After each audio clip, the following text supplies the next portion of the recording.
కృష్ణా నదికి మరోసారి వరద పోటెత్తింది. ఒకవైపు గోదావరి, మరొక వైపు కృష్ణానది.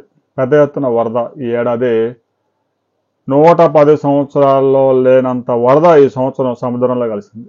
ఇప్పటికే గోదావరి జలాలు 3600 టీఎంసీలు సముద్రంలో కలిశాయి. కృష్ణా జలాలు 1300 టీఎంసీలు సముద్రంలో కలిశాయి.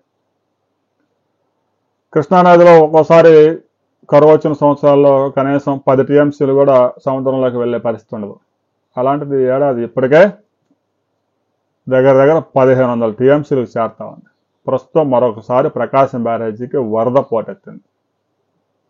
తుఫాను కారణంగా ఆ తుఫాను ఏదైతే ఉంటుందో అది స్ప్లిట్ అయిపోయి అటు తెలంగాణ వైపు, ఇటు ప్రకాశం జిల్లా వైపు వెళ్ళిపోయింది.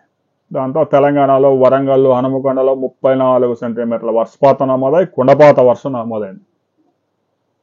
హైదరాబాద్లో అదే పరిస్థితి, ఖమ్మం జిల్లాలో అదే పరిస్థితి, ఉమ్మడి నల్గొండ జిల్లాలో అదే పరిస్థితి. దీంతో తెలంగాణలో నదులు, ఉపనదులన్నీ పొంగి ప్రవహిస్తున్నాయి.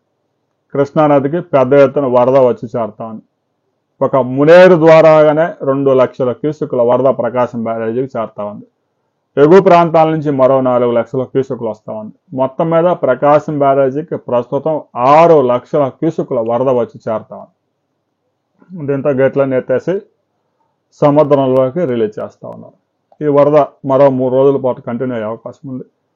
ఆ తెలంగాణలో పడ్డ ఫ్లడ్ అంతా మొత్తం రావడానికి, ప్రకాశం బ్యారేజీ నుంచి వెళ్ళిపోవడానికి.